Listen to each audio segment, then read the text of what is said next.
கிறிஸ்துவுக்குள் பிரியமானவர்களே, இந்த மனமகிழ்ச்சியின் நாளின் காலை ஆராதனையிலே பங்கு பெற வந்திருக்கிற உங்கள் அனைவரையும் இயேசு கிறிஸ்துவின் ஈடு இணையற்ற நாமத்தில் வாழ்த்தி வரவேற்கிறோம்.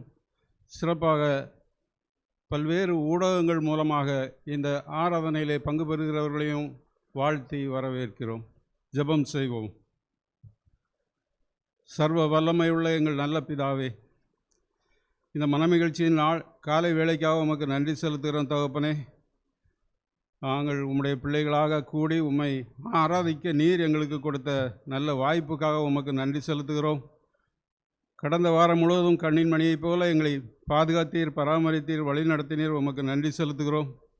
இப்பொழுதும் கூட இந்த ஆராதனையிலே துவக்கம் முதல் முடிவு மட்டும் உம்முடைய பிரசன்னம் எங்களோடு கூட அசைவாடுகிற தயவுக்காக உமக்கு நன்றி செலுத்துகிறோம். தகப்பனே, துவக்கம் முதல் முடிவு மட்டும் உம்முடைய பிரசன்னம் எங்களோடு கூட இருந்து வழிநடத்த வேண்டும். இங்கே நாங்கள் பாடுகிற பாடல்கள், வாசிக்கிற வேத வசனங்கள், ஏறெடுக்கிற விண்ணப்பங்கள், கேட்கிற உம்முடைய வார்த்தைகள் எல்லாவற்றின் மூலமாக உமது நாமம் மகிமைப்பட உம்மை பார்த்து கெஞ்சுகிறோம். தகப்பனே, விசேஷமாக பேசுகிற அடியாரை மறைத்து உம்முடைய வார்த்தைகளை வெளிப்படுத்தும். இயேசுவின் மூலமே வேண்டிக் கொள்கிறோம், ஜீவனுள்ள பிதாவே, ஆமென். ஆண்டவரை போற்றும் வண்ணமாக இந்த ஆராதனைக்கு ஆரம்பமாக பாமாலை எண் 9 பூலோகத்தாரே யாவரும் என்ற பாடலை நாம் யாவரும் எழுந்து நின்று பாடுவோம்.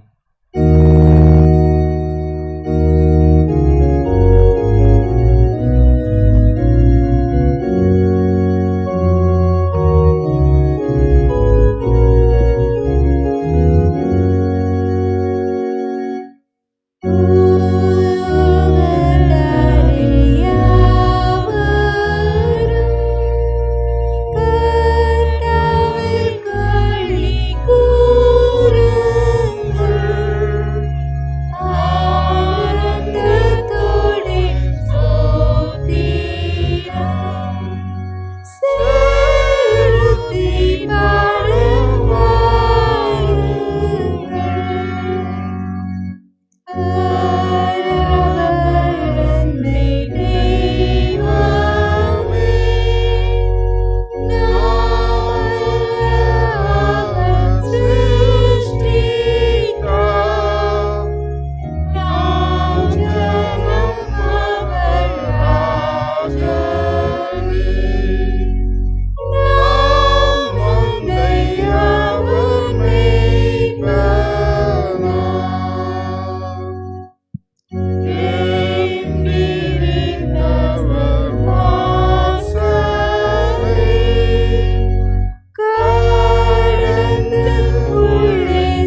இரண்டாம் ஆராதனை முறையை பின்பற்றுவோம். கடவுள் ஆவியாயிருக்கிறார். அவரை தொழுது கொள்கிறவர்கள் ஆவியோடும் உண்மையோடும் அவரை தொழுது கொள்ள வேண்டும். இது கர்த்தர் உண்டு பண்ணின நாள், இதிலே களிகூர்ந்து மகிழ கடவோம். ஆண்டவரே, எங்கள் உதடுகளை திறந்தருளும். பிதாவுக்கும் குமாரனுக்கும் பரிசுத்த ஆவிக்கும் மகிமை உண்டாவதாக. திரியேக கடவுளை போற்றுதல். சேனைகளின் கடவுளாகிய கர்த்தரே, நீர் பரிசுத்தர், பரிசுத்தர், பரிசுத்தர். வானமும் பூமியும் உமது மகிமையால் நிறைந்திருக்கின்றன. உன்னதத்திலே ஓசன்னா. அதை கடவுளே, நீர் பரிசுத்தர். சர்வ வல்லவரே, நீர் பரிசுத்தர். சாவாமையுடையவரே, நீர் பரிசுத்தர். ஆண்டவரே, எங்களுக்காக சிலுவையில் இறந்த எங்கள் மீட்பரே, எங்கள் மேல் கிருபையாயிரும். பரிசுத்த ஆவியாகிய ஆண்டவரே, எங்கள் மேல் கிருபையாயிரும். ஆண்டவரே, எங்கள் ஜெபங்களையும் ஆராதனைகளையும் ஏற்றுக்கொண்டு எங்கள் மேல் கிருபையாயிரும். பாவ அறிக்கை. நமக்கு பாவம் இல்லை என்போமானால் நம்மை நாமே வஞ்சிக்கிறவர்களாகவும் நமக்குள் உண்மை இல்லை. நமது பாவங்களை அறிக்கையிட்டால் பாவங்களை நமக்கு மன்னித்து எவ்வித அநீதமும் நீங்க நம்மை சுத்திகரிப்பதற்கு அவர் நம்பத்தக்கவரும் நீதியும் உள்ளவர். நான் எழுந்து என் தகப்பனிடத்திற்கு போய், தகப்பனே, பரத்திற்கு விரோதமாகவும் உமது பார்வையிலும் பாவம் செய்தேன். இனி உம்முடைய மகன் என்று சொல்லப்படுவதற்கு நான் பாத்திரனல்லன். உம்முடைய கூலிக்காரரில் ஒருவனாக என்னை வைத்து கொள்ளும் என்பேன். கடவுள் ராஜ்யம் சமீபித்திருக்கிறது. மனம் திரும்பி சுவிசேஷத்தில் நம்பிக்கை வையுங்கள். நமது பலவீனங்களுக்காக பரிதபிக்க முடியாத பிரதான ஆசாரியர் நமக்கு இல்லாமல் எல்லா விதத்திலும் நம்மை போல் சோதிக்கப்பட்டோம். பாவமில்லாத பிரதான ஆசாரியரே நமக்கு இருக்கிறார். நாம் முழங்கால் படியிட்டு மௌனமாக நம்மை நாமே சோதனை செய்வோம்.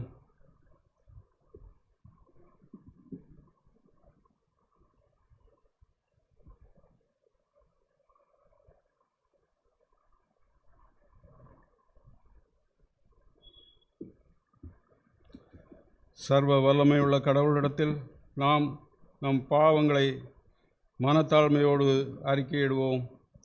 இரண்டாம் பாவ அறிக்கையை யாவரும் சேர்ந்து ஏறெடுப்போம். எங்கள் தந்தையாம் கடவுளே, நினைவினாலும் வார்த்தையினாலும் செய்கையினாலும் உமக்கு விரோதமாய் பாவம் செய்திருக்கிறோம். முழு மனதோடும் நாங்கள் உம்மை நேசிக்கவில்லை. எங்களிடத்தில் நாங்கள் அன்பு கூறுவது போல அயலானிடத்தில் நாங்கள் அன்பு கூறவில்லை. எங்கள் மேல் இரக்கமாயிருக்க உம்மை வேண்டிக் கொள்கிறோம். எங்கள் பாவ அழுக்கை நீக்கி எங்களை சுத்திகரியும். எங்கள் குற்றங்களை விட்டுவிட எங்களுக்கு உதவி புரியும். எங்கள் ஆண்டவர் இயேசு கிறிஸ்துவின் மூலமாய் வேண்டிக் கொள்கிறோம் பிதாவே. ஆமென்.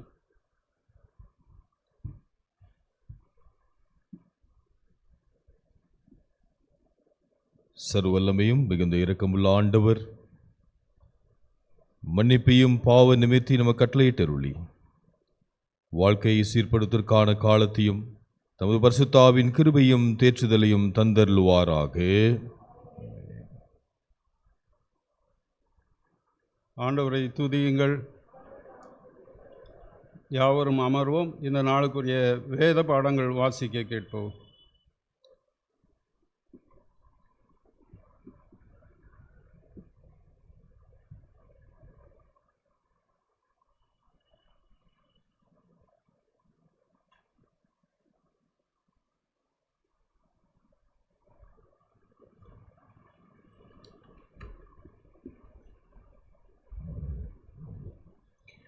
வாசிக்க தெரிந்து கொள்ளப்பட்ட முதலாம் வேத பாடம் ஏசாயாவின் புத்தகம் 41ஆம் அதிகாரம் வசனங்கள் 8 முதல் 13 வரை.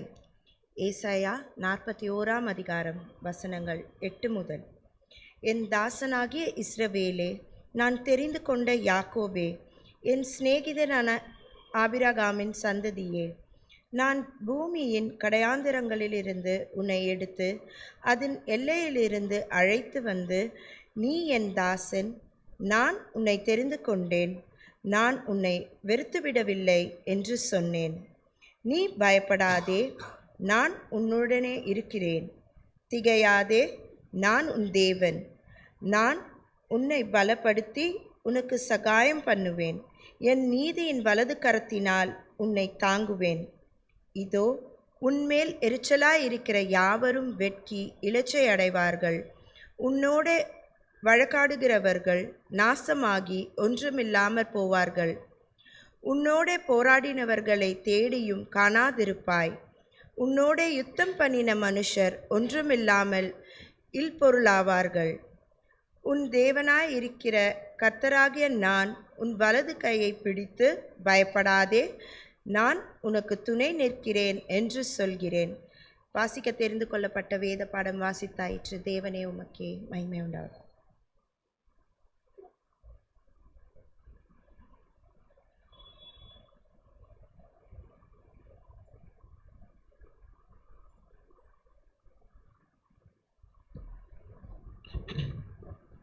வாசிக்கும்படியாய் தெரிந்து கொள்ளப்பட்ட இரண்டாம் வேத பாடம் எபிரேயருக்கு எழுதின நிருபம் 13ஆம் அதிகாரம் வசனங்கள் 1 முதல் 8 முடிய.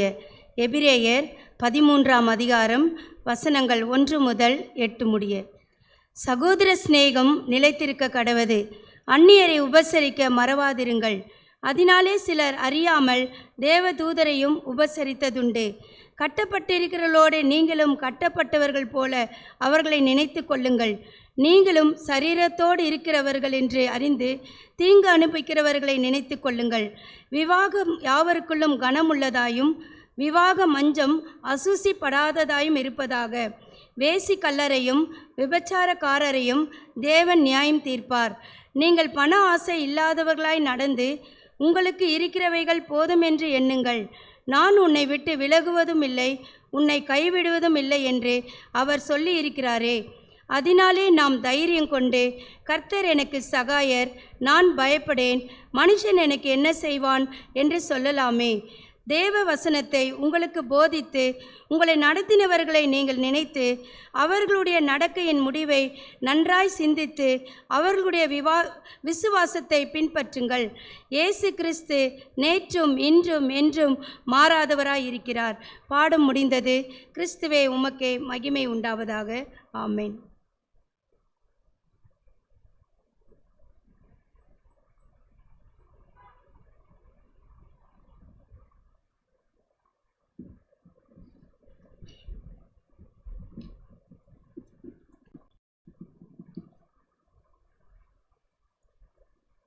முறை மாறி வாசிக்கும்படியாக தெரிந்து கொள்ளப்பட்ட சங்கீதம் 110, பக்கம் 741. சங்கீதம் 110. கர்த்தர் என் ஆண்டவரை நோக்கி, நான் உம்முடைய சத்துருக்களை உமக்கு பாதப்படியாக்கி போடும் வரைக்கும் நீர் என்னுடைய வலது பாரிசத்தில் உட்காரும் என்றார். வல்லமையின் செங்கோலை அனுப்புவார். நீர் உம்முடைய சத்துருக்களின் நடுவே ஆளுகை செய்யும். உமது பராக்கிரமத்தின் நாளிலே உம்முடைய ஜனங்கள் மனப்பூர்வமும் பரிசுத்த அலங்காரம் உள்ளவர்களாய் இருப்பார்கள். விடியற் காலத்து கர்ப்பத்தில் பிறக்கும் பனிக்கு சமானமாய் உம்முடைய இளவான ஜனம் உமக்கு பிறக்கும்.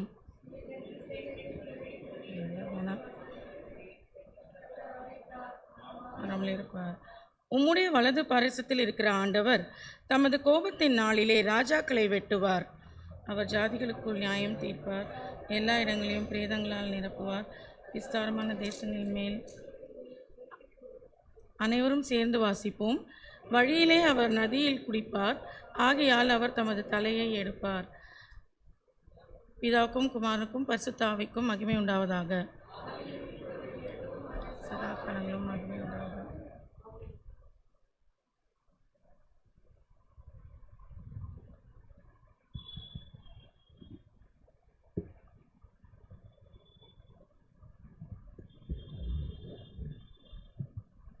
நற்செய்தி பாடம். மத்தேயு எழுதின சுவிசேஷம் 28ஆம் அதிகாரம், இறை வார்த்தைகள் 16 முதல் 20 முடிய. மத்தேயு 28, 16 முதல் 20 முடிய. 11 சீஷர்களும் கலிலேயாவிலே இயேசு தங்களுக்கு குறித்திருந்த மலைக்கு போனார்கள். அங்கே அவர்கள் அவரை கண்டு பணிந்து கொண்டார்கள். சிலரோ சந்தேகப்பட்டார்கள். இப்பொழுது இயேசு சமீபத்தில் வந்து அவர்களை நோக்கி, வானத்திலும் பூமியிலும் சகல அதிகாரமும் எனக்கு கொடுக்கப்பட்டிருக்கிறது. ஆகையால் நீங்கள் புறப்பட்டு போய் சகல ஜாதிகளையும் சீஷராக்கி பிதா, குமாரன், பரிசுத்த ஆவியின் நாமத்திலே அவர்களுக்கு ஞானஸ்தானம் கொடுத்து, நான் உங்களுக்கு கட்டளையிட்ட யாவையும் அவர்கள் கைக்கொள்ளும்படி அவர்களுக்கு உபதேசம் பண்ணுங்கள்.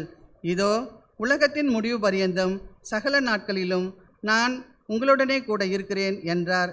ஆமேன். பாடம் முடிந்தது. கிறிஸ்துவே உமக்கே மகிமை உண்டாவதாக. ஆமேன்.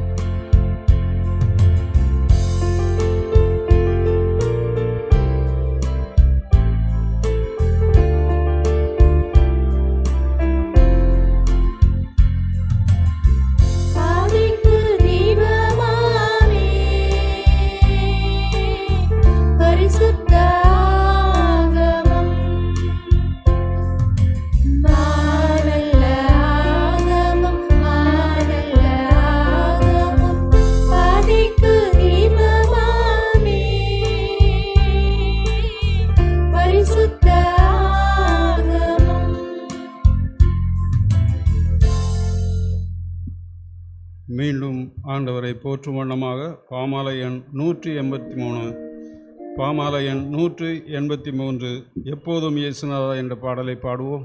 அப்பொழுது மாதாந்திர சந்தா காணிக்கை செலுத்துபவர்களும் சிட்டி மிஷன் காணிக்கைக்காக கொடுக்கப்பட்டிருக்கிற கவர்களை படைக்கிறவர்களும் முன்னால் வந்து படைக்கும்படி கேட்டுக்கொள்கிறோம்.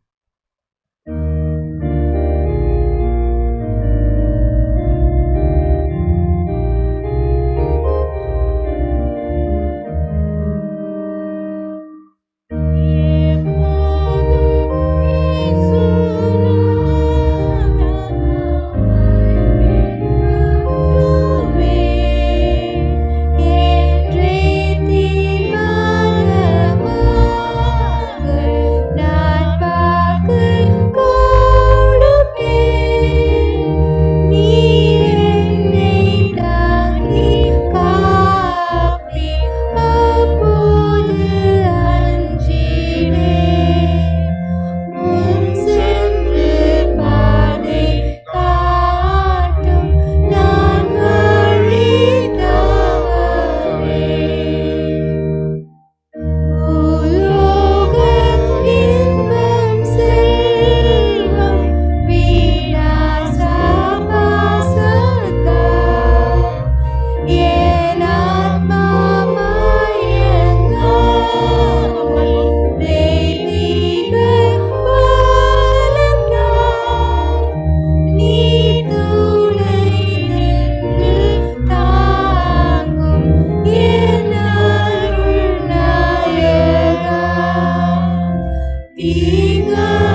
யாவரும் அமர்வோம்.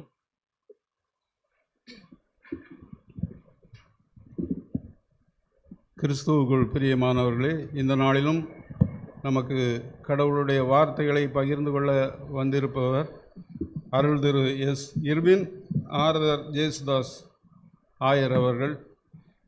இவர்கள் பேராய பெருநகர அருட்பணித்துறை, அதாவது சிட்டி மிஷன் இயக்குநராக பணியாற்றுகிறார்கள். அதோடு கூட சிஎஸ்ஐ கிரைஸ்ட் சர்ச் புழல் பாஸ்டேட்டின் ஆயராகவும் பணி செய்து வருகிறார்கள். அவர்கள் நம் மத்தியிலே இருப்பது நமக்கு பெரிய மகிழ்ச்சி. இந்த நாளிலும் அவர்களை கடவுளுடைய வார்த்தையை கொடுக்கும்படி அவர்களை அன்போடு வாழ்த்தி வரவேற்று கேட்டுக்கொள்கிறேன்.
அன்பின் ஆண்டவரே,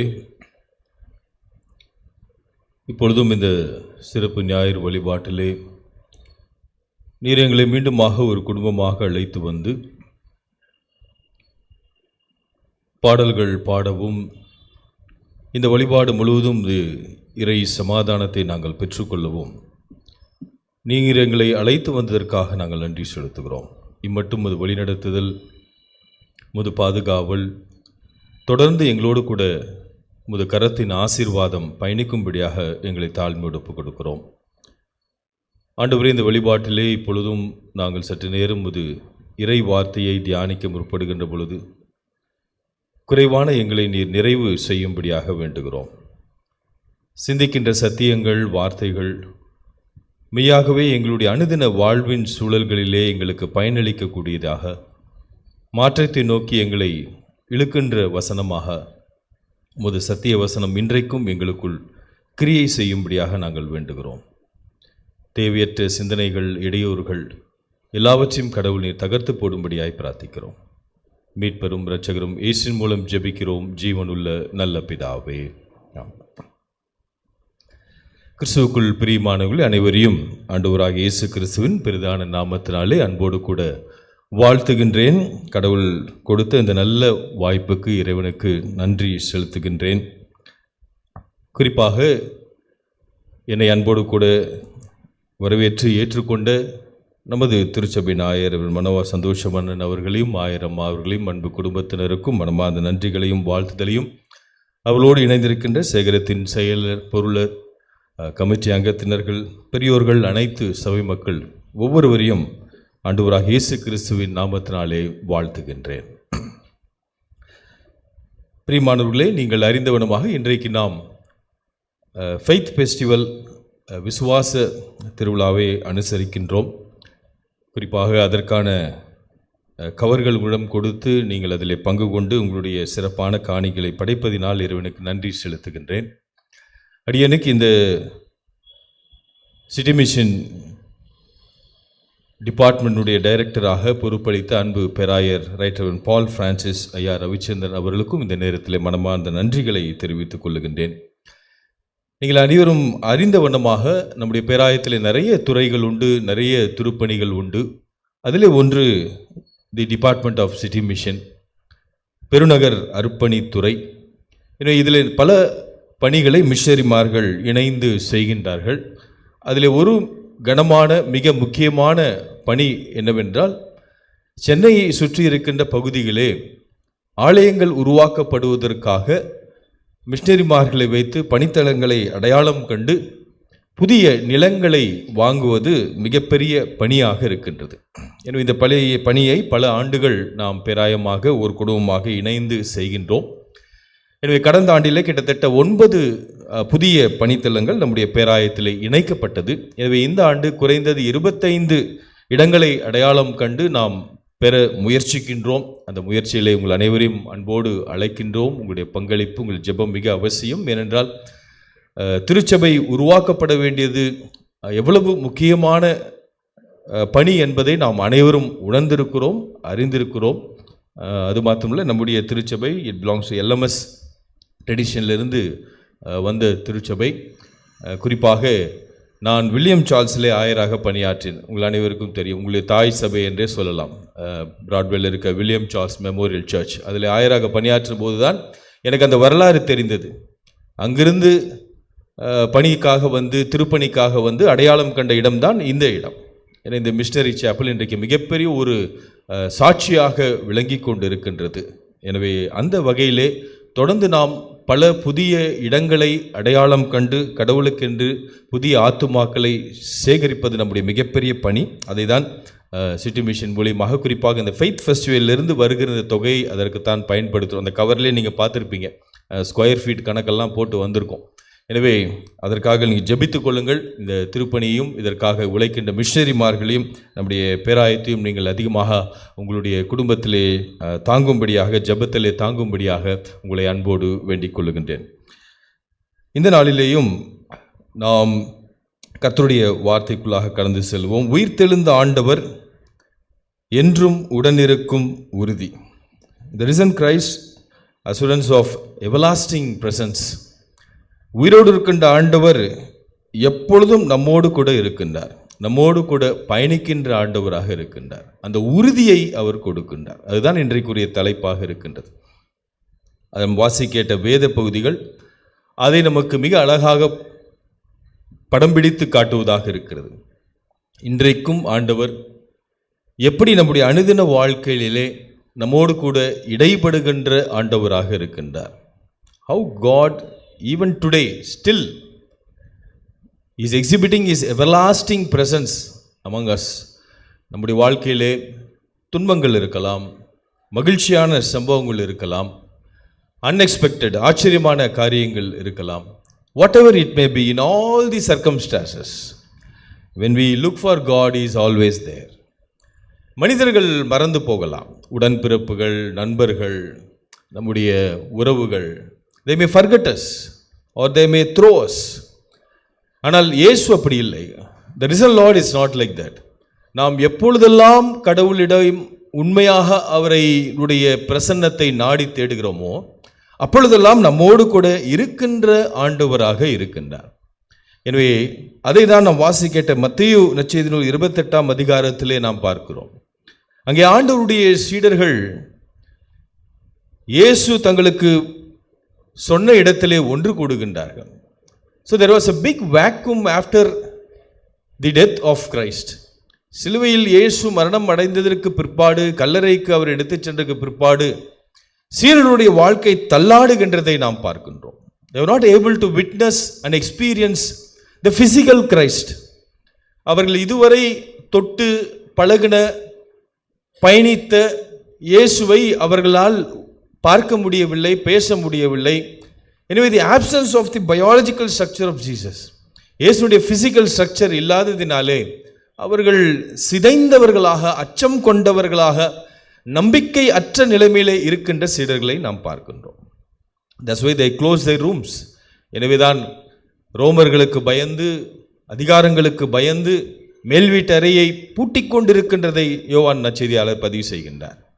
ஏன்னா அப்படிப்பட்ட ஒரு இக்கட்டான சூழல், இயேசுவை பார்க்க முடியாத, அந்த பிரசனத்தை உணர முடியாத வேளை ஒரு மிகப்பெரிய அச்சத்தை அவர்களுக்கு கொடுக்கின்றது. நம்பிக்கை இழந்த மக்களாக இருக்கின்றார்கள். எப்பொழுதும் நம்பிக்கை இழந்த மக்கள் துயரற்று சந்தேகத்தில் இருக்கின்ற மக்கள் எப்பொழுதெல்லாம் அப்படிப்பட்ட தேவையிலே மக்கள் கலங்கி குழம்பி இருக்கின்றார்களோ அங்கெல்லாம் இயேசு தன்னுடைய பிரசன்னத்தை நிரூபிக்கின்ற ஆண்டவராக இருக்கின்றார். He gives hope in the time of hopelessness. நம்பிக்கையற்ற நிலைமையிலே நம்பிக்கை கொடுக்கின்ற உயிரோடு இருக்கின்ற ஆண்டவராக இருக்கின்றார். அதுதான் சீடருடைய வாழ்க்கையை நாம் பார்க்கின்றோம். அவர்களுக்கு மீண்டும் மீண்டும் இயேசு காட்சி அளிக்கின்றார். உயிரோடு எழுந்த ஆண்டவர் உடனே அவர் விண்ணகத்துக்கு சென்று விடவில்லை. He continued his presence. அவர்களை இங்கும் அங்குமாக சந்திக்கின்றார், உத்வேகப்படுத்துகின்றார். என்னை பாருங்கள், தொட்டு பாருங்கள், learn from me, look at me, touch me, experience me, see the wounds. ஆண்டவர் உயிரோடு கூட வரும்போது கூட காயங்களோடு தான் வருகின்றார். The pain is not eradicated from his resurrected body. ஆண்டவர் உயிர்த்தெழுந்த சரீரத்திலே வலியும் வேதனையும் இல்லாமல் இல்லை, அதோடு கூட தான் அவர் வருகின்றார். அந்த வலியும் வேதனையும் தொட்டு பாருங்கள் என்று இயேசு சீடர்களிடம் சொல்லுகிறார். எதற்கென்றால் நீங்கள் நம்பிக்கை கொள்ளுங்கள், நம்பிக்கை கொள்ளுங்கள். எதுவுமே இல்லை என்று நீங்கள் நினைக்காதீர்கள். நான் எப்பொழுதும் உங்களோடு தான் இருப்பேன். I am always with you. You touch me and experience my presence and then you start your ministry. நீங்கள் மீண்டுமாக நீங்கள் நம்பிக்கை பெற்று நீங்கள் உங்களுடைய திருப்பணியை துவங்குங்கள் என்கின்ற அழைப்பை இயேசு கொடுக்கின்றார். இன்றைக்கும் உயிர்த்தெழுந்த ஆண்டவர் நமக்கு அப்படிப்பட்ட அழைப்பையும் தான் நமக்கு வைக்கின்றார். He always calls us.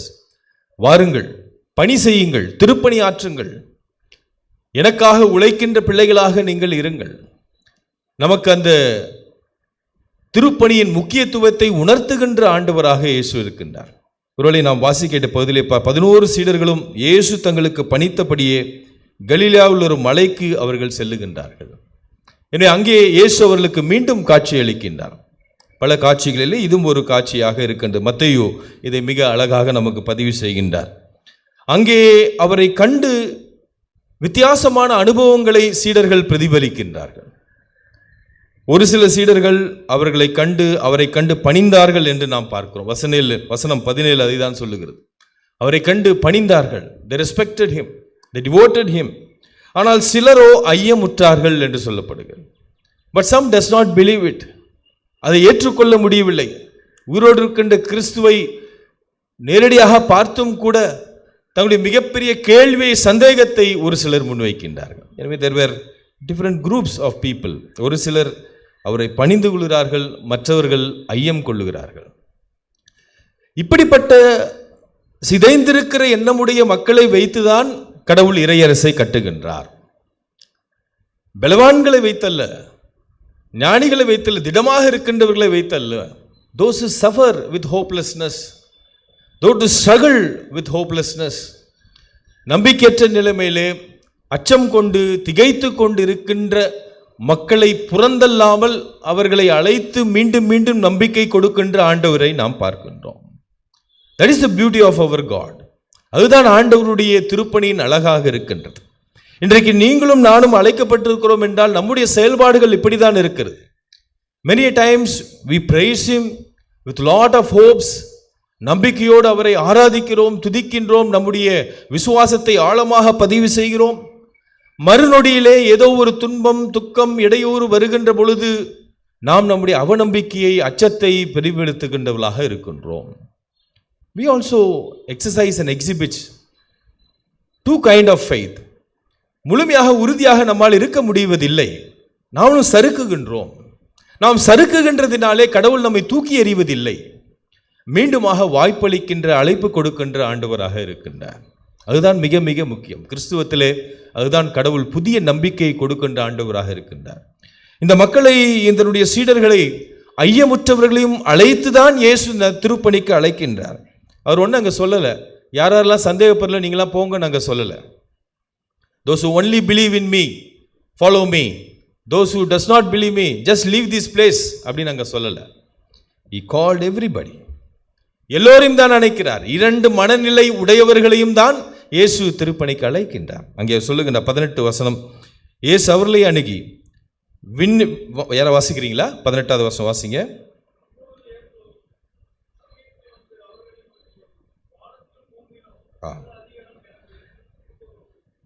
சகல அதிகாரங்களும் எனக்கு கொடுக்கப்பட்டு, டோன்ட் ஃபியர். இந்த மண்ணிலும் விண்ணிலும் உள்ள எல்லா அதிகாரங்களும் எனக்கு கொடுக்கப்பட்டிருக்கிறது. எனவே என்னை நம்புங்கள், சிலுவையை தைரியமாக சுமந்து பின் செல்லுங்கள். உங்களுடைய சந்தேகங்கள், குழப்பங்கள் எல்லாவற்றையும் நீங்கள் தூக்கி எறியுங்கள். நான் எப்பொழுதும் உங்களோடு இருக்கின்றவராக இருக்கிறேன். எனவே நீங்கள் இப்படிப்பட்ட நம்பிக்கை, தைரியத்தை பெற்றுக்கொண்டு நீங்கள் அனைவரும் போய் எல்லா மக்களினத்தாரையும் சீடராக்குங்கள். எல்லாரும், நீங்கள் எல்லாரும் போங்க என்று வித்தியாசமான மனநிலை உடையவர்களை கடவுள் ஒன்றிணைத்து தைரியப்படுத்தி அவர்களை இந்த திருப்பணிக்கு முன்னிறுத்துகின்றவர்களாக பார்க்கின்றோம். எல்லாரையும் சீடராக்குங்கள், பிதா குமாரன் பரிசுத்தாவி நாமத்தினாலே அவர்களுக்கு திருமுழுக்கு கொடுங்கள் என்று மிகப்பெரிய கட்டளையை கொடுக்கிறார். ஆங்கிலத்தில் we call it the great commandment that we received from our Lord. கடவுளிடமிருந்து நாம் பெற்றுக்கொண்ட இந்த மிகப்பெரிய கட்டளையை இன்றைக்கும் திருச்சபை சுமந்து கொண்டிருப்பதாக இருக்கிறது. எனவேதான் நாம் திருச்சபையில் பல்வேறு பணிகளை நாம் செய்கின்றோம். நாம் செய்கின்ற காரியங்கள் எல்லாம் ஆண்டவருடைய திருப்பணியாக இருக்கின்றது. பலருக்கு உதவி செய்கின்றோம், பலருக்கு நற்செய்திகளை அறிவிக்கிறோம், மருத்துவ தேவைகளை சந்திக்கின்றோம், பள்ளி கல்வி நிறுவனங்களை உதவி செய்கின்றோம். What ever we do, there are different angles. There are so many angles of ministries and all that is focused in this verse. இந்த வசனத்திலே தான் அது எல்லாரும் அடிப்படையாக இருக்கிறது. உலகமெங்கும் செல்லுங்கள், நற்செய்தியை அறிவியுங்கள், ஞானஸ்நானம் கொடுங்கள், அவர்களை நீங்கள் சீடராக்குங்கள். Bring them into the flocks of God. கடவுளுடைய மந்தைக்குள்ளாக அழைத்து வாருங்கள் என்று கடவுள் நம்மை அழைக்கின்றார். எனவே நம்பிக்கை இல்லாதவர்களோடு கடவுள் நம்பிக்கையின் பாத்திரமாக பயணிக்கின்ற ஆண்டவராக இருக்கின்றார். ஒருவேளை ஆண்டவருடைய சீடர்கள் இவர் நம்மை விட்டு கடந்து போகிறார் என்கின்ற அந்த எண்ணத்தை அவர்கள் பெற்றுவிடக் கூடாது என்பதற்காகத்தான் முன்னதாகவே அவர் யோவான் 14ஆம் அதிகாரத்திலே 16ஆம் வசனத்திலே நாம் பார்க்கின்ற போது இயேசு அவர்களுக்கு முன்னதாகவே அதை தெளிவுபடுத்துகிறார். நான் எப்பொழுதும் உங்களோடு கூட இப்படி இருக்க மாட்டேன், சரீர ரீதியாகவே இருக்க மாட்டேன். There will be a change, there will be a transformation, there will be a time where I have to leave you. நான் உங்களை விட்டு கடந்து செல்லுகின்ற சூழல் ஒன்று வரும். எனவே அப்பொழுதும் நான் உங்களோடு இருப்பேன் என்பதை இயேசு அங்கே உணர்த்துகிறார். யோவான் 14ஆம் அதிகாரத்திலே 16வது வசனத்தை அழகாக சொல்றார். உங்களோடு என்றும் இருக்கும்படி மற்றொரு தூயாளரை உங்களுக்கு தருமாறு நான் தந்தையிடம் கேட்பேன், தந்தை அவரை உங்களுக்கு அருளுவார். I may leave, the son may leave, my job may be completed. இந்த சரீரம், நீங்கள் தொட்டு பழகி இந்த சரீரம் உங்களை விட்டு பிரிந்து செல்லுகின்ற நேரம் வரும். But don't hesitate. I will request my father to send the spirit, the Holy Spirit to you. தூயாவியார் வருவார். அவர் எப்பொழுதும் எல்லா இடத்துலையும் எப்படி வேணா உங்க கூட இருப்பார். He is always with you. He does not carry a biological status like me.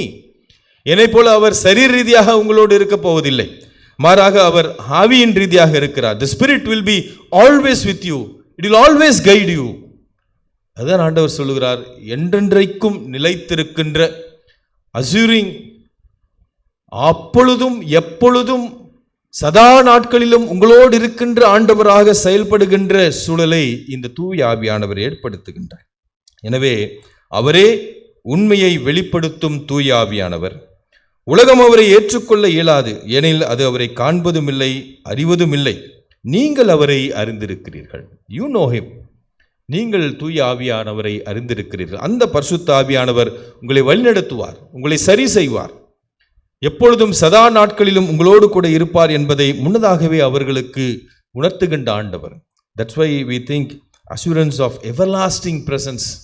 எல்லா நிலைமைகளிலும் கடவுள் இருக்கின்ற ஒரு சூழலை தான் நமக்கு அவர் வைத்திருக்கின்றார். எனவேதான் இன்றைக்கும் நாம் வாழ்க்கையிலே பல்வேறு காரியங்களை செய்கின்ற போது நம்முடைய உள் மனதிலே தூய ஆவியானவர் பேசிக்கொண்டே இருக்கின்றார்.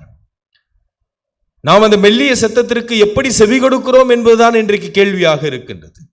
நிறைய நேரங்களிலே தூய ஆவியானுடைய சத்தத்தை நாம் செவி சாய்க்காதவர்களாக இருக்கின்றோம். ஏனென்றால் உலகத்தின் சத்தம் அதிகமாக இருக்கின்றது. The pleasures, the enjoyments, all the worldly things occupy our space, spiritual space. பல வேளைகளில் அது இந்த சத்தம் மிக அதிகமாக வலிமை உடையதாக காணப்படுகின்றது. எனவே ஆண்டவருடைய மெல்லிய சத்தத்திற்கு நாம் உணராதவர்களாக இருக்கின்றோம். தவறு செய்கின்ற போது கடவுள் உணர்த்துகிறார், இதை செய்யாதே, டோன்ட் டூ இட். 10 பேர் சொல்றாங்க அப்படின்றதுக்காக இதை செய்யாதே. This is not for you. நீ என்னுடைய மகன், நீ என்னுடைய மகள்.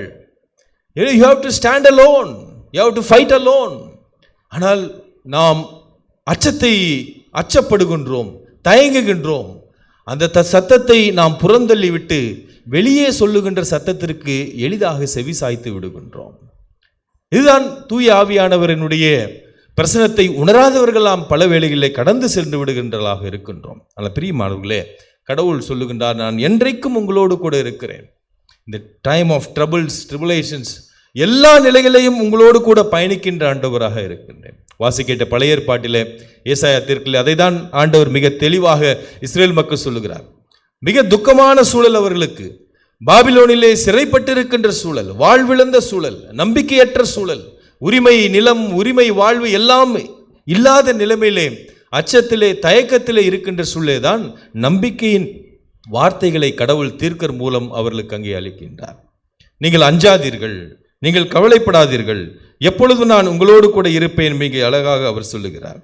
அவர் அடிமைகளாக இருக்கின்ற மக்களுக்கு சொல்லுகின்ற வார்த்தைகளை நாம் பார்க்க வேண்டும். 8ஆம் வசனம் பாருங்க, ஏசாயா 41:8.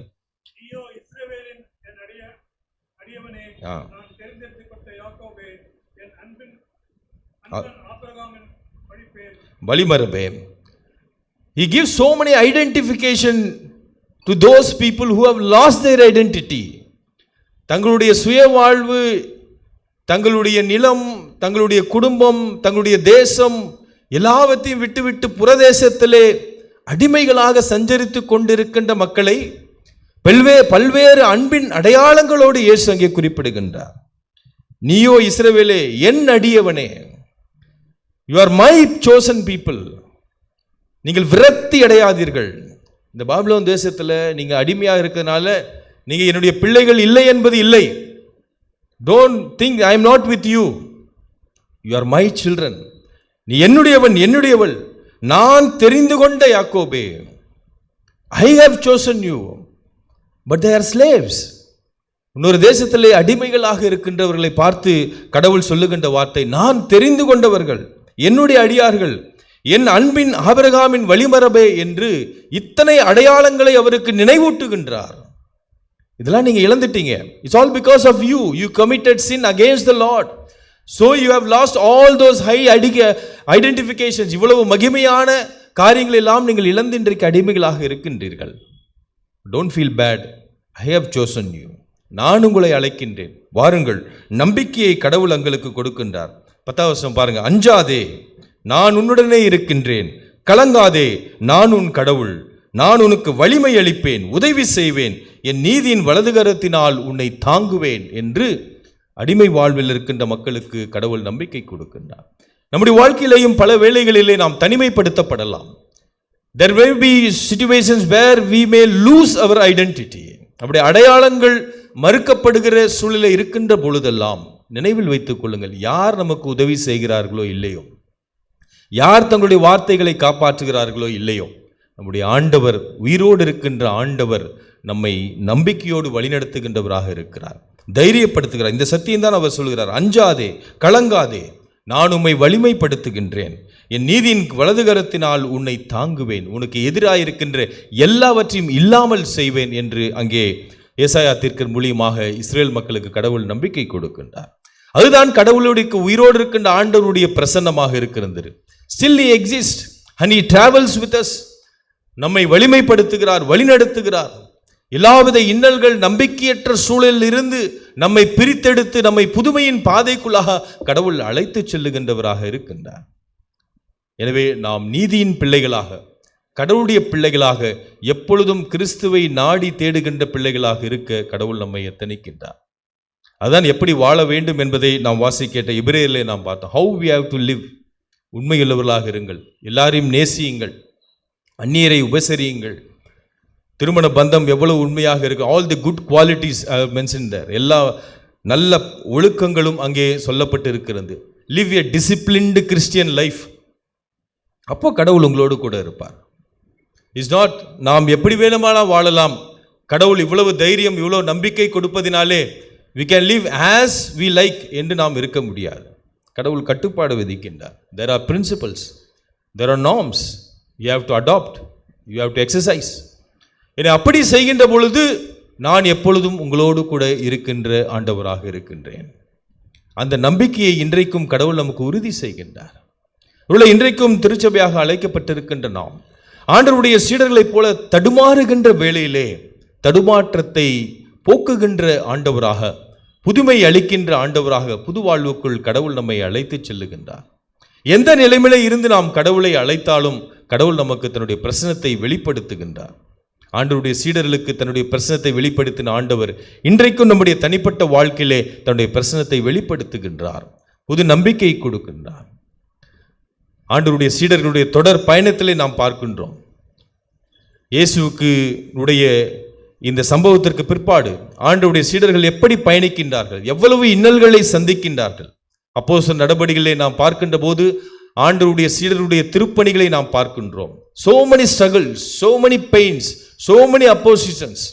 இவை எல்லாவற்றின் நிமித்தமும் இவை எல்லாவற்றையும் கடந்து அவர்கள் எப்படி திருப்பணி ஆற்றினார்கள். because whenever they need a help, God was there. அவர்கள் எப்பொழுதெல்லாம் அழைத்தார்களோ, எப்பொழுதெல்லாம் அவர்களுக்கு இறைவனுடைய வல்லமை தேவைப்படுகிறதோ அப்பொழுதெல்லாம் கடவுள் ஆண்டவருடைய சீடர்களோடு அப்போஸ்தலர்களோடு தொடர்ந்து பயணித்தார் என்று நாம் பார்க்கிறோம். வெவ்வேறு சம்பவங்களிலே நாம் பார்க்கிறோம். அவர்களை தொடர்ந்து அவர்களுக்கு கற்றுக் கொடுக்கிறார். Lord continues to teach them how to do the ministry, how to look upon people. எப்படி மனிதர்களை பார்க்க வேண்டும், அணுக வேண்டும், எப்படி நற்செய்தி சொல்லப்பட வேண்டும் என்பதெல்லாம் அவர்களுக்கு தொடர்ந்து இயேசு கற்றுக் கொடுத்து கொண்டே இருந்தார்.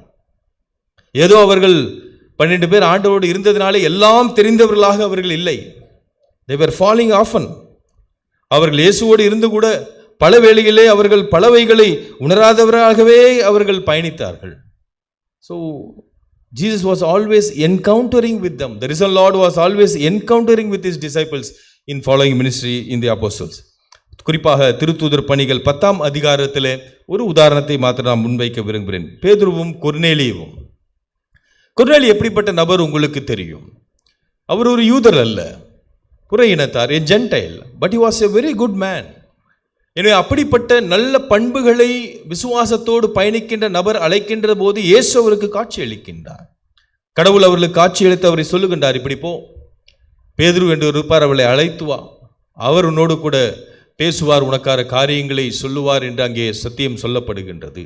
எனவே அதை அவர் செய்கின்றார். அப்போ பேதுருவிடம் அந்த செய்தி வருகின்ற பொழுது பேதுருவை கடவுள் ஆயத்தப்படுத்துகின்றதை நாம் பார்க்கின்றோம்.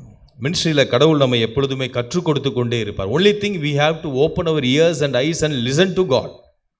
அதுதான் எக்ஸிஸ்டிங். கடவுள் இன்றைக்கு நம்மோடு கூட இருக்கிறார் என்று சொன்னால் we have to always listen to him, watch him. அவர் என்ன சொல்றாரோ, காலத்தின் சூழலுக்கு ஏற்ற வண்ணமாக கடவுள் எதை கற்றுக் கொடுக்கின்றாரோ அதை உணர்ந்து கொள்ளுகின்ற சீடர்களாக பிள்ளைகளாக இருக்க வேண்டும். It is not that we should have a very rigid faith. ஒரு சிக்மடைஸ்ட், ஒரு உருவாக்கப்பட்ட வடிவமைக்கப்பட்ட ஒரு வட்டத்திற்குள் உட்கார்ந்து கொண்டு இதுதான் விசுவாசம் என்று எண்ணி பயணிப்பது கிறிஸ்துவ விசுவாசம் அல்ல. There are times we have to listen and change our ways and methods of spirituality. எப்படி திருப்பணி ஆற்ற வேண்டும், எப்படி நாம் பயணிக்க வேண்டும், எப்படி இந்த உலகத்திலே கால மாற்றத்தின் சூழலே கிறிஸ்துவத்தை பிரதிபலிக்கின்றவர்களாக இருக்க முடியும் என்பதை கடவுள் உணர்த்துகிறார். ஒருவேளை இங்கே பேதுரு அவர் யூதர் குலத்திலிருந்து வந்தனாலே he had a different opinion. அந்த சம்பவம் உங்களுக்கு தெரியும். அப்போ அதை உணர்த்துவதற்காக கடவுள் அங்கே பேதுருவிடம் ஒரு காட்சியை காட்டுகின்றார். அங்கே வானம் திறக்கப்படுகின்றது. ஒரு பெரிய துப்பட்டியில் என்ன பண்ணுறாரு, நிறைய மிருகங்கள். அந்த கதை உங்களுக்கு தெரியும் இல்லையா? அதில் பூச்சிகள் ஓடுறது, பறக்கிறது எல்லாத்தையும் காட்டுறாரு பேதுருக்கு. அப்போ பேதுரு கடவுள் என்ன சொல்கிறார், இதெல்லாம் நீ என்ன பண்ணு, அடித்து புசி. அப்போ பேதுரு உடனே என்ன சொல்கிறாரு, அசுத்தமானவர்களை நான் என்ன பண்ண மாட்டேன், புசிக்க மாட்டேன். they are polluted because he comes from a Jewish customary. எனவே எதை உண்ண வேண்டும், எதை உண்ணக்கூடாது, the concept of purity and pollution. இதுதான் சரி, இது சரியல்ல, இந்த உணவு தான் சாப்பிட வேண்டும், இதெல்லாம் தீட்டு என்று எண்ணுகின்ற ஒரு சூழல். அது உண்ணுகின்ற உணவிலே இருந்து பழகுகின்ற மனிதர் வரை எவ்வளவு ஆழமாக பரவி இருக்கிறது என்பது உங்களுக்கு தெரியும். தூய்மை தீட்டு என்கின்ற காரியம், the concept of purity and pollution. அதுதான் பேதுருடைய மனதில் இருக்க. கடவுள் சொல்றாரு, நான் தூய்மை என்று உருவாக்கினதை நீ என்ன பண்ணாத, தீட்டுன்னு சொல்லாதே. you don't discriminate because the creator is me. நான் தான் அதை படைத்தேன், எனவே அதை நீ உணர்ந்து கொள் என்று உணர்த்துகிறார். அதனுடைய அர்த்தம் என்னவென்றால், கொர்நேலியுவை போன்ற புற இனத்தவரை நான் ஆசீர்வதிக்கின்ற பொழுது, புற இனத்தவரை கிறிஸ்துவுக்குள்ளாக நான் ஏற்றுக்கொள்ளுகின்ற பொழுது நீங்கள் அதை தடை செய்யாதீர்கள்.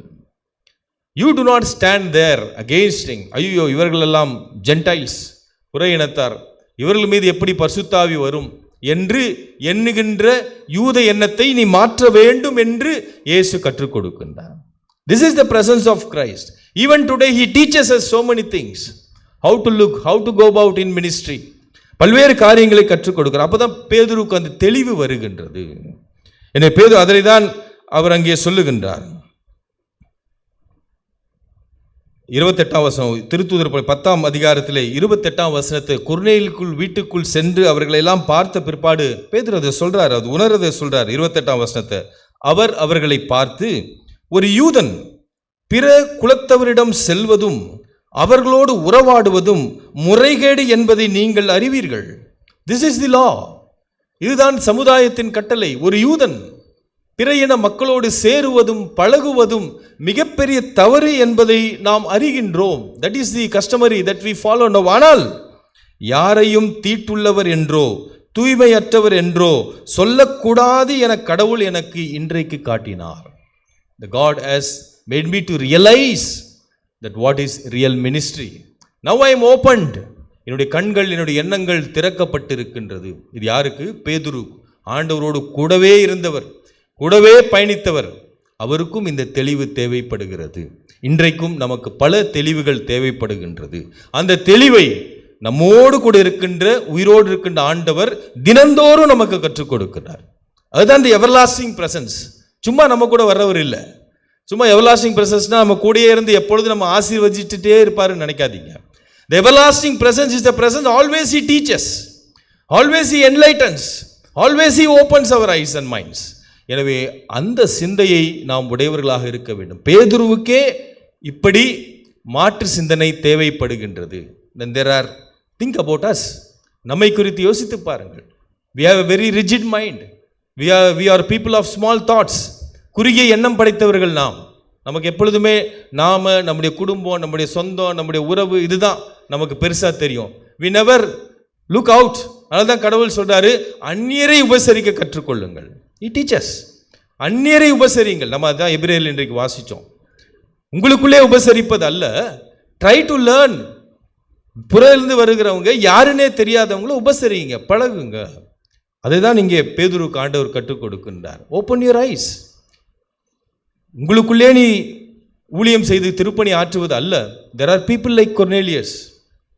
There are people like such many devoted people outside your structure, outside your border. Bring them inside. வேறே மந்தையில் இருக்கின்ற இந்த ஆடுகளை அழைத்து வருவது என்னுடைய பணியாக இருக்கின்ற ஆண்டவர் யோவானிலே சொல்லுகின்றார். எனவே இது task of ministry is expanding, is different. எனவே கடவுள் இங்கே பேதுருவுக்கு கற்றுக் கொடுக்கின்றார். கொர்நேலியு இழுக்கப்படுகின்றார். அவர்கள் அன்றைக்கு திருமுழுக்கு பெற்று கடவுளும் சேருகின்றார்கள். எனவே தான் இன்றைக்கும் நம்முடைய வாழ்க்கையிலே கடவுள் பலவைகளை இப்படி நமக்கு திருப்பணியிலே கற்றுக் கொடுத்து கொண்டே இருப்பார். He will teach. இதை நீ செய், இதை செய்யாதே, இதை மாற்றி செய் என்று உணர்த்துவார். அதுதான் கடவுளுடைய பிரசன்னம். அந்த கடவுளுடைய பிரசன்னத்தை நான் உணர்கின்றேன் என்று சொல்லுகின்ற பொழுது கடவுள் கற்றுக் கொடுக்கின்ற புதுமைகளை ஏற்றுக்கொள்ளுகின்ற மனப்பான்மை எனக்குள்ளாக இருக்க வேண்டும். பாரம்பரிய எண்ணம் உடையவராக இருந்து கொண்டு பிடிவாத ஒரு காரியத்தை செய்து கொண்டிருப்பதில் எந்த பயனும் இல்லை என்பதை நாம் உணர அழைக்கப்படுகின்றோம். அது நம்முடைய சொந்த குடும்பமாக இருந்தாலும் சரி, நம்முடைய சொந்த திருச்சபையாக இருந்தாலும் சரி, நம்முடைய சொந்த ஆவிக்குரிய வாழ்வாக இருந்தாலும் சரி, நாம் கடவுள் இன்றைக்கு சூழலே என்னோடு கூட என்ன பேசுகின்றார்?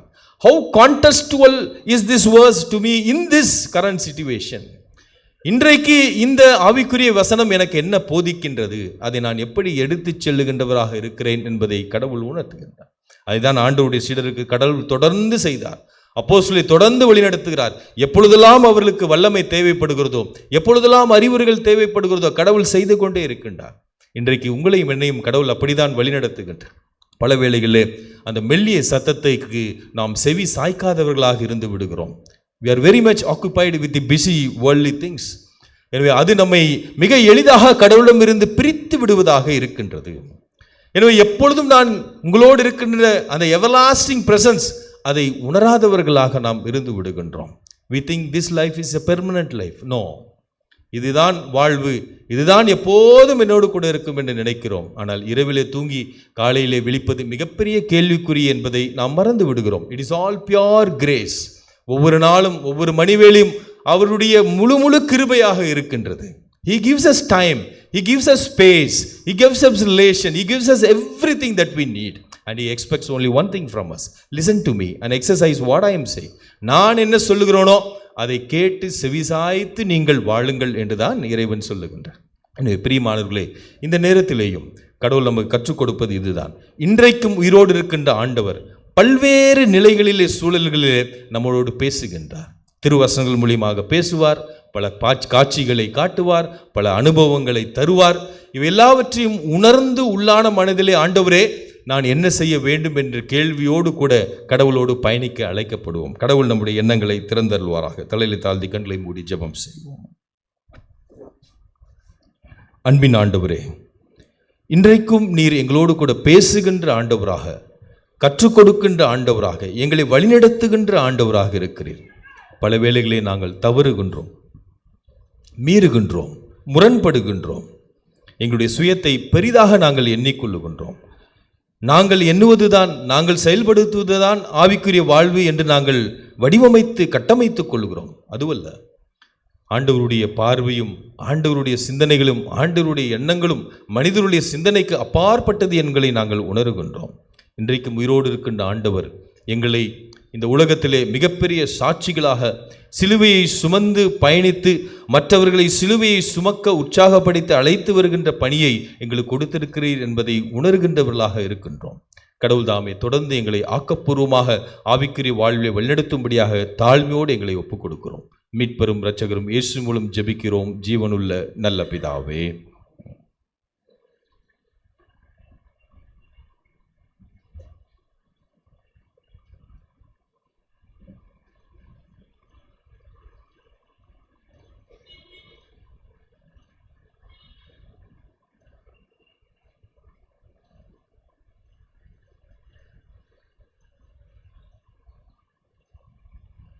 கடவுளுடைய வார்த்தையை கேட்ட நாம் யாவரும் எழுந்து நின்று நம்முடைய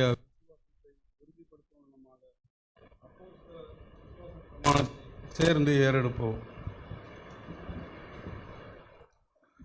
வானத்தையும் பூமியையும் படைத்த சர்வ வல்லமையுள்ள பிதாவாகிய தேவனை விசுவாசிக்கிறேன். அவருடைய ஒரே குமாரனாகிய நம்முடைய நாதர் இயேசு கிறிஸ்துவை விசுவாசிக்கிறேன். அவர் பரிசுத்த ஆவினாலே கன்னிமரியாளிடத்திற்கு பிறந்தார். பொந்து பிலாத்தின் காலத்தில் பாடுபட்டு சிலுவையில் அறையுண்டு மரித்து அடக்கம் பண்ணப்பட்டு பாதாளத்தில் இறங்கினார். 3ஆம் நாள் மரித்தோரிலிருந்து எழுந்தினார். பரமத்துக்கு ஏறி சர்வ வல்லமுள்ள பிதாவாகிய தேவனுடைய வலது பாரசத்திலே வீற்றிருக்கிறார். அவிடத்திலிருந்து உயிருள்ளவரை மரித்தவரை நியாயம் நிற்க வருவார். பரிசுத்த ஆவியும் விசுவாசிக்கிறேன். பொதுவாக இருக்கிற பரிசுவாங்க பாவ மன்னிப்பும் சரீர உயிர்த்தெழுதலும் நித்திய ஜீவனுடன் விசுவாசிக்கிறேன். ஆமென். யாவரும் அமர்வோம். திருச்சபைக்கான அறிவிப்புகளை செயலர் மூலமாக கேட்டு. அன்பு திருச்சபை குடும்பத்தாருக்கும் இணையதளத்தின் வாயிலாக பல்வேறு ஊடகங்கள் மூலம் இந்த ஆராதனையை அனுசரித்து கொண்டிருக்க அனைவருக்கும் இயேசு கிறிஸ்துவின் இணைய நாமத்தில் வாழ்த்துதல்களையும் ஸ்தோத்திரங்களையும் தெரிவித்துக் கொள்கிறோம். இன்று நமக்கு இறை செய்தி அளித்த அருள் திரு இர்வின் ஆர்த்தர் ஜேசுதாஸ் இயக்குனர், பெருநகர அருட்பணித்துறை, அவருக்கும் நாங்கள் நன்றியை தெரிவித்துக் கொள்கிறோம். அவரையும் அவருடன் இணைந்து வந்திருக்கும் அந்த துறையின் இருவரையும் நாங்கள் வாழ்த்தி வரவேற்கிறோம். திருச்சபை குடும்பத்தில் உள்ள அன்னையர்கள் அனைவருக்கும் அன்னையர் தின நல்வாழ்த்துக்களை தெரிவித்துக் கொள்கிறோம். உங்களிடம் கொடுக்கப்பட்டுள்ள விசுவாச திருவிழா உரைகளை இன்று படைக்க தவறியவர்கள் வருகிற வாரம் படைக்கும்படி அன்புடன் கேட்டுக்கொள்கிறோம். மாலை ஆராதனை 6:30 மணிக்கு திருவிருந்து ஆராதனையாக நடைபெறும். புதன் மற்றும் வெள்ளிக்கிழமை ஜபங்கள் வழக்கம் போல் நடைபெறும். நமது ஆயர் அருள் திரு என் மனவா சந்தோஷம் ஐயா அவர்கள் மாற்றுதலாகி நமது ஆலயத்தின் அருகில் உள்ள வெப்பெரி சென்ட் மத்தியாஸ் ஆலயத்திற்கு செல்கின்றார். நமது ஆலயத்திற்கு அருள் திரு டி மோகன்ராஜ் ஐயா அவர்கள் ஜூன் மாதம் 1ஆம் தேதி பொறுப்பேற்கிறார் என்பதை சபையோருக்கு அறிவிக்கிறோம்.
மரண அறிவிப்பு சபையோர் எழுந்திருக்கும்படி அன்புடன் கேட்டுக்கொள்கிறோம்.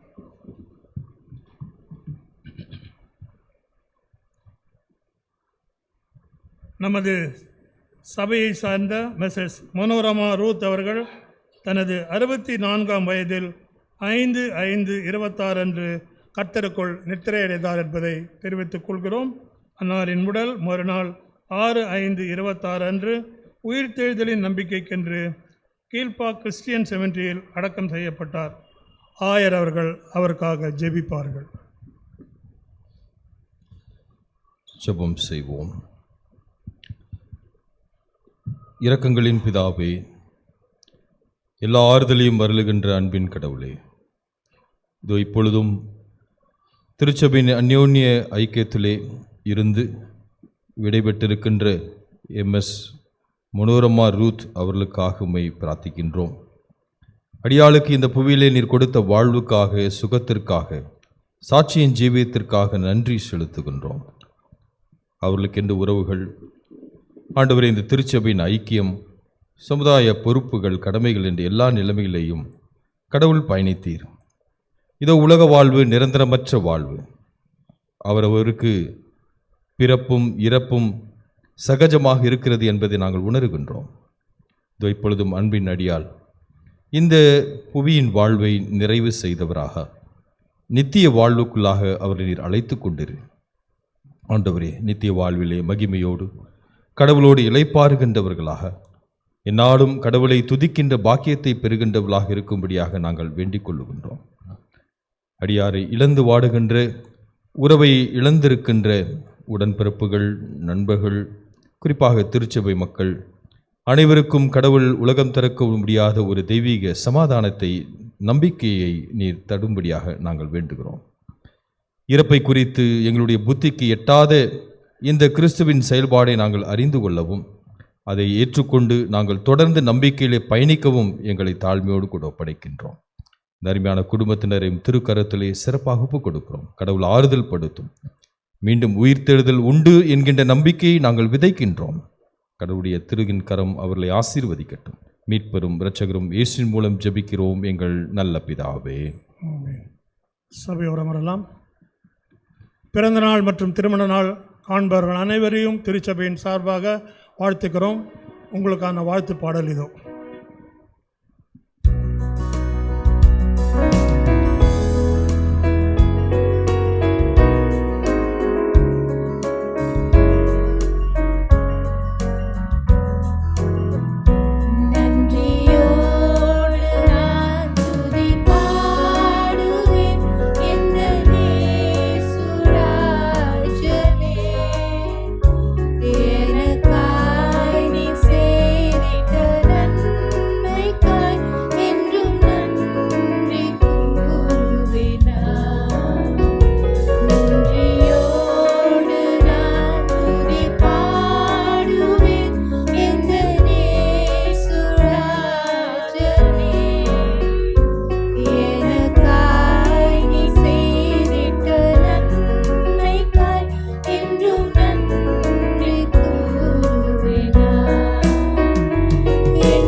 ஜெபிப்போம்.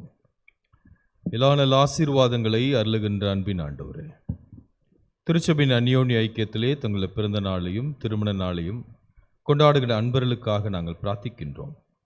எப்பொழுதும் அவர்களுக்கு நல்ல சுகத்தையும் ஆசீர்வாதத்தையும் தாரும். குறிப்பாக பிறந்த நாளை காணுகின்றவர்கள் கொடுத்த ஆயுசு நாட்களுக்காக நன்றி. தொடர்ந்து நல்ல சுகத்தோடு பலத்தோடு வாழ்வில் செய்ய வேண்டிய கடமைகளை பொறுப்புகளை சரிவர நிறைவேற்றி மகிழ்ச்சியோடு ஆசீர்வாதமாக வாழ நாங்கள் திருச்சபையாக வாழ்த்துகிறோம். அதுவனமாக திருமண நாளை கொண்டாடுகின்ற தம்பதியரை கடவுள் நீர் அபரிவிதமாய் ஆசீர்வதி.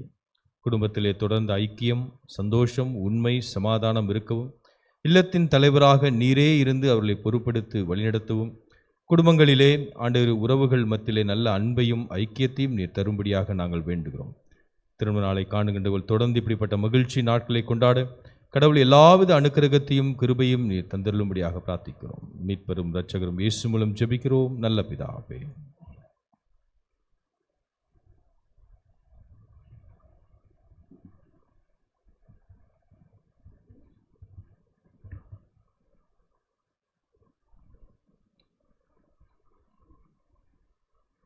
யாவரும் எழுந்து நின்று ஆண்டவரை போற்றும் வண்ணமாக கீர்த்தனை எண் 73 இயேசுவையே துதிசை என்ற பாடலும், தேவைப்படுமாயின் கீர்த்தனை எண் 105 தேனினும் மயிலும் என்ற பாடலையும் பாடுவோம். அப்பொழுது பொதுவான காணிக்கை சேகரிக்கப்படும். ஸ்தோத்திர காணிக்கை படைப்பவர்கள் முன்னால் வந்து படைக்குமாறு கேட்டுக்கொள்கிறேன்.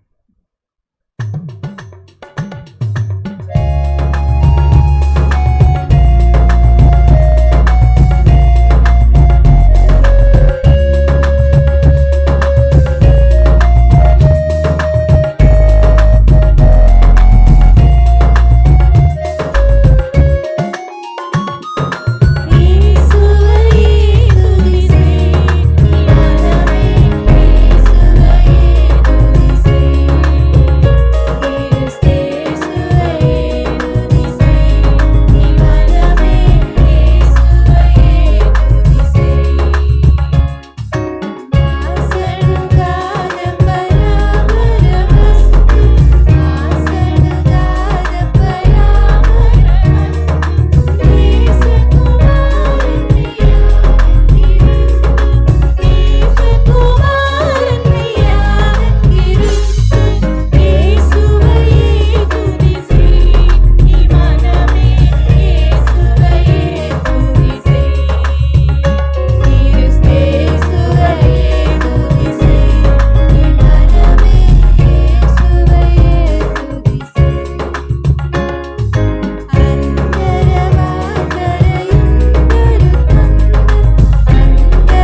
யாவரும் ஜெபிப்போம்.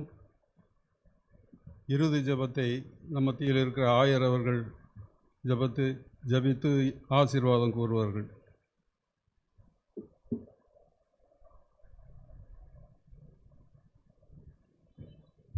ஜெபநிலை கடவுளை நோக்கி பார்ப்போம். நாம் அனைவரும் சேர்ந்து கர்த்தர் ஜெபத்தை சொல்லுவோம். பரமனில் இருக்கிற எங்கள் பிதாவே,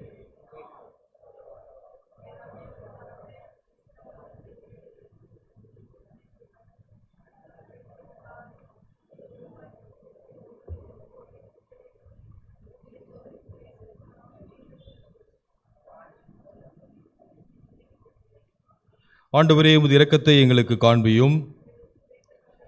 ஆண்டவரே, எங்களை ஆளுபவர்களை வழிநடத்தும். உம்முடைய பணிவிடைக்காரருக்கு நீதியை தெரிப்பும். நீ தெரிஞ்சொரு ஜனத்தை சந்தோஷப்படுத்தும். ஆண்டவரே, உமது ஜனத்தை ரட்சியும். உம்முடைய சுதந்திரத்தை ஆசீர்வதியும். ஆண்டவரே, எங்கள் காலத்தில் சமாதானத்தை தந்தருளும். தேவரே அல்லாமல் உலகத்தை ஆகுகிறோம். கடவுளே, எங்கள் இருதயங்களை சுத்திகரியும். உம்முடைய பரிசுத்த ஆவிக்கு தொடர்ந்து ஜெபிப்போம். அன்பின் ஆண்டவரே, தொடர்ந்து நீர் இம்மட்டும் எங்களோடு கூட பயணித்து உமது வாழ்வின் நன்மைகளால் கிருபையினால் எங்களை நீர் ஆசீர்வதித்து நீர் பாராட்டுகிற எல்லா நன்மைகள் இவுகள் தயவுகளுக்காக உமக்கு நாங்கள் நன்றி செலுத்துகிறோம். நாங்கள் குறைவுள்ளவர்கள், ஆனாலும் கடவுள் எங்களை மன்னித்து எப்பொழுதும் நேசித்து எங்களை நிறைவு செய்கின்ற ஆண்டவராக, முழுமைப்படுத்துகின்ற ஆண்டவராக இருப்பதற்காக நன்றி செலுத்துகிறோம். எங்களுடைய யோசனைகளும் சிந்தனைகளும் செயல்பாடுகளும் எப்பொழுதும் உம்மை போல் இருக்க நீர் அருள் தரும்படியாக வேண்டுகிறோம். நீர் எங்களை தெரிந்து கொண்டீர், அழைத்திருக்கிறீர், பொறுப்புகளோடு அழைத்திருக்கின்றீர். அதை உணர்கின்றவர்களாக ஆண்டவரே, உம்முடைய இருந்து பெற்றுக்கொண்ட எல்லாவித நன்மைகளையும் ஆசீர்வாதங்களையும் எங்களுக்காக மாத்திரம் நாங்கள் செலவழிக்காமல் பயன்படுத்தாமல், நீர் கொடுக்கின்ற நன்மைகளும் ஆசீர்வாதங்களும் அனைவருக்குமானது என்பதை நாங்கள் உணர்ந்து பகிர்ந்து மகிழ்ச்சியோடு வாழ நீர் அருள் தரும்படியாக வேண்டுகின்றோம். கடவுள் எல்லாவற்றையும் எங்களுக்கு கொடுத்தீர். உமது சொந்த குமாரனையும் எங்களுக்கு மறைத்து வைக்காமல் அவரையும் எங்களுக்காக ஈந்தளித்தீர் என்ற அந்த பாரத்தோடு உணர்வோடு நாங்கள் இன்றைக்கும் உண்மையுள்ள கிறிஸ்துவர்களாக பயணிக்க எங்களை தாழ்மையோடு ஒப்புக் கொடுக்கிறோம். இது ஆண்டவரே, உயிர்த்த ஆண்டவர் இன்றைக்கும் எங்களோடு கூட பயணிக்கின்ற ஆண்டவராக, நாங்கள் கூப்பிடுகின்ற பொழுதெல்லாம் எங்களுக்கு செவிசாய்க்கின்ற ஆண்டவராக, எங்களை வலிமைப்படுத்துகின்ற ஆண்டவராக, பலப்படுத்துகின்ற ஆண்டவராக, நன்மையின் பாதையிலே அழைத்து செல்லுகின்ற ஆண்டவராக நீர் இருப்பதற்காக நாங்கள் துதிக்கிறோம், நன்றி செலுத்துகிறோம். ஆண்டவரே, இந்த அருமையான திருச்சபைக்காக நாங்கள் நன்றி செலுத்துகிறோம். சென்னை பேராயத்திலே வரலாற்று சிறப்புமிக்க அதை மிஷனரி சாப்பலிலே நாங்கள் அங்கத்தினராக இருப்பதற்காக நன்றி செலுத்துகிறோம். இந்த காலத்திற்காக, நேரத்திற்காக, சூழத்திற்காக நன்றி. தொடர்ந்து எங்களை முன்னோர்களை எண்ணி பார்க்கின்றவர்களாக, தியாகத்தை அர்ப்பணிப்பை எண்ணி பார்க்கின்றவர்களாக, இன்றைக்கும் எங்களுக்கான கடமைகளை, பொறுப்புகளை, ஆவிக்குரிய கடமைகளை தொடர்ந்து நாங்கள் உற்சாகத்தோடு செயலாற்ற கடவுள் எங்களை ஒருமுகப்படுத்தும்படியாக, ஒற்றுமைப்படுத்தும்படியாக நாங்கள் வேண்டுகிறோம். திருச்சபையின் ஆண்டவரே, மிக சிறப்பாக வழிநடத்துகின்ற அருமையான ஆயர் அவர்களுக்காக, ஆயர் அம்மா அவர்களுக்காக, பிள்ளைகளுக்காக நன்றி. ஆண்டவரே, அவர்களை தொடர்ந்து நீர் ஆசீர்வதியும், வலிமைப்படுத்தும். ஆண்டவரே, இத்தனை ஆண்டுகள் இங்கே மிக சிறப்பாக பணியாற்றவும், வருகிற புதிய மாதத்திலிருந்து மற்றொரு திருச்சபைக்கு அவர் செல்லுகின்ற போது கடவுளுடைய தொடர் பாதுகாப்பு, வழிநடத்துதல் ஐயாவோடு இருக்கும்படியாக, குடும்பத்தோடு இருக்கும்படியாக நாங்கள் வேண்டுகிறோம். அதே விதமாக புதிதாக எங்களுடைய திருச்சபையிலே வந்து பொறுப்பிருக்கின்ற ஆயருக்காக, அவருடைய குடும்பத்திற்காக நன்றி செலுத்துகிறோம். மோகன்ராஜ் ஐயா அவர்களை ஆசீர்வதியும், அவர்களையும் அவருடைய ஊழியத்தையும் நாங்கள் தொடர்ந்து கரத்தில் ஒப்படைக்கின்றோம். ஆண்டவரே, இன்னும் சிறந்த முறையிலே எங்களுடைய திருச்சபை வழிநடத்த நீர் உதவி செய்யும்படியாக வேண்டுகிறோம். ஆயர்களோடு சேர்ந்து சிறப்பாக செயலாற்றுகின்ற அருமையான குருசேகரத்தின் செயலருக்காக, பொருளருக்காக, அவருடைய குடும்பத்திற்காக, அனைத்து கமிட்டி அங்கத்தினர்களுக்காக, அனைத்து ஐக்கிய சங்கங்கள், பொறுப்பாளர்கள், ஓய்நாள் பாடசாலை என்ற பல்வேறு ஐக்கியங்கள் ஒவ்வொருக்காக நன்றி செலுத்துகிறோம். சிறியோர் பெரியோர், திருச்சபையின் பணியாளர்கள் என்ற அனைவரையும் திருப்பாதத்திலே நாங்கள் வைக்கிறோம். நாங்கள் அனைவரும் ஒன்றாக சிந்தித்து ஒன்றாக பயணிக்கின்றவர்களாக, ஆண்டவரே, உமது இறையரசை கட்டுகின்ற மிகப்பெரிய பொறுப்பு எங்கள் ஒவ்வொருவருக்கும் உண்டு என்பதை நாங்கள் உணர்ந்து பயணிக்க நீர் அருள் தரும்படியாக நாங்கள் வேண்டுகிறோம். எங்களை வழிநடத்துகின்ற சென்னை பேராயத்திற்காக, அன்பு பேராயர் ரைட்டர் பால் பிரான்சிஸ் ரவிச்சந்திரன் அவர்களுக்காக, பேராயர் அம்மா அவர்களுக்காக, அவருடைய பிள்ளைகளுக்காக, உறவுகளுக்காக நாங்கள் நன்றி செலுத்துகிறோம். கடவுள் தொடர்ந்து இந்த கனமான பணியிலே சிறப்பாக செயலாற்ற உமது தெய்வீக ஆற்றல் கிருபை அவர்களோடு இருக்கும்படியாக நாங்கள் வேண்டுகிறோம். சென்னை பேராயத்தினுடைய அலுவலர்களுக்காக, அனைத்து ஆயர் பெருமக்களுக்காக, குடும்பங்களுக்காக, அனைத்து திருச்சபைகள், திருச்சபையின் பொறுப்பாளர்கள் மற்றும் திருச்சபையின் குடும்பங்கள் ஒவ்வொருக்காக நாங்கள் வேண்டுகிறோம். கடவுள் திருக்கரத்தில் ஒப்புக் கொடுக்கிறோம். உம்முடைய தெய்வீக நாமத்தை சுமக்கின்ற பேராயமாக தொடர்ந்து ஆண்டவரே கலங்கரை விளக்கமாக உமது நற்செய்தியை எங்கும் பறைசாற்றுகின்ற பேராயமாக பயணிக்க நீர் அருள் தாரும். இப்பொழுதும் ஆண்டவரே பேராயத்தின் சிட்டி மிஷன் டிபார்ட்மெண்ட்டுக்காக நன்றி செலுத்துகிறோம். நடத்தப்படுகின்ற விசுவாச பெருவிழாவுக்காக நன்றி செலுத்துகிறோம். அன்பு திருச்சபையார் மனமொந்து படுத்துகின்ற காணிக்கைகள் எல்லாவற்றையும் கடவுள் நீர் ஏற்று நீர் அங்கீகரித்து ஆசீர்வதிக்கும்படியாக வேண்டுகிறோம். இந்த சிறப்பான கவர் காணிக்கைகள், அவருடைய சந்தா காணிக்கைகள் மற்றும் ஆண்டவர் அனைத்து காணிக்கைகளையும் கடவுள் சூத்திர காணிக்கைகளை ஆசீர்வதித்து பிள்ளைகள் தொடர்ந்து நன்மைகளையும் ஆசீர்வாதத்தையும் தன்னுடைய வாழ்விலை பெற்றுக்கொள்ளும்படியாக வேண்டுகிறோம். இந்த திருச்சபை இன்னும் சாட்சியின் திருச்சபையாக எடுக்கின்ற எல்லா திருப்பணிகளையும் ஆண்டு மேன்மை காண நீர் அருள் தரும்படியாக நாங்கள் வேண்டுக் கொள்கிறோம். இதோ ஆண்டவரே இப்பொழுதும் எங்களுக்கு கொடுத்திருக்கின்ற இந்த தமிழ்நாடு மாநிலத்திற்காக நன்றி செலுத்துகிறோம். நடந்து கொண்டிருக்கின்ற அரசியல் சூழலை கடவுள் அறிந்திருக்கின்றீர். ஆண்டவர் இந்த நாளிலேயும் புதிதாக ஆண்டவர் சிஎமாக பொறுப்பெடுக்கின்ற நபரையும் இது கருத்து நாங்கள் ஒப்புக் கொடுக்கிறோம். கடவுள் தலைவர்களாக வருகின்றவர்கள், ஆண்டவரை பொறுப்பிலே வருகின்றவர்களை கடவுள் நீர் தீர்மானித்து ஆசீர்வதித்து மக்களுக்கான காரியங்களை சிந்திக்கின்றவர்களாக, மக்களோடு மக்களாக பயணிக்கின்றவர்களாக, நன்மையை செய்கின்றவர்களாக, நீதியை செய்கின்றவர்களாக இருக்க கடவுள் நீர் எத்தனை தருளும்படியாக நாங்கள் வேண்டுகின்றோம். இம்மட்டு நீர் கொடுத்திருக்கின்ற இயற்கை சூழல்களுக்காக, எல்லாவித பயன்களுக்காக, ஆசீர்வாதங்களுக்காக, நன்மைகளுக்காக உம்மை நாங்கள் சோத்தரிக்கின்றோம். கடவுள் ஒருபோதும் எங்களை கைவிடாமல் ஒவ்வொரு நாளும் எங்களுடைய தேவைகளை சந்தித்து நீர் நல்வழிப்படுத்துவதற்காக நாங்கள் நன்றி செலுத்துகிறோம். அந்த நன்றியுள்ள இருதயத்தோடுமை நாங்கள் தொடர்ந்து துதிக்கிறோம். இதை இப்பொழுதும் புதிய நம்பிக்கையோடு எதிர்பார்ப்புகளோடு நாங்கள் கடந்து செல்கிறோம். கடவுள் தாமே தொடர்ந்து எங்களை நன்மையின் பாதையை நடத்தரும். இவை எல்லாவற்றையும் தாழ்மையோடு திருப்பாதத்தில் நாங்கள் சமர்ப்பிக்கின்றோம். மீட்பெரும் இரட்சகரும் இயேசுவின் மூலம் ஜெபிக்கிறோம் எங்கள் ஜீவனுள்ள நல்ல பிதாவே. இறையாசை பெற்றுக்கொள்வோம். ஆண்டவர் உங்களை ஆசீர்வதித்து காக்க கடவர். ஆண்டவர் தம்முடைய முகத்தை உங்கள் மேல் பிரகாசிக்க பண்ணி உங்கள் மேல் கிருபையாயிருக்க கடவர். ஆண்டவர் தம்முடைய முகத்தை உங்கள் மேல் பிரசன்னமாக்கி இப்பொழுதும் எப்பொழுதும் உங்களுக்கு சமாதானம் கட்டளையிட கடவர்.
கர்த்தர் உங்களோடு இருப்பாராக. சமாதானத்தோடே நாம் போய் வர கடவோம். கர்த்தருடைய நாமத்தினாலே ஆமென்.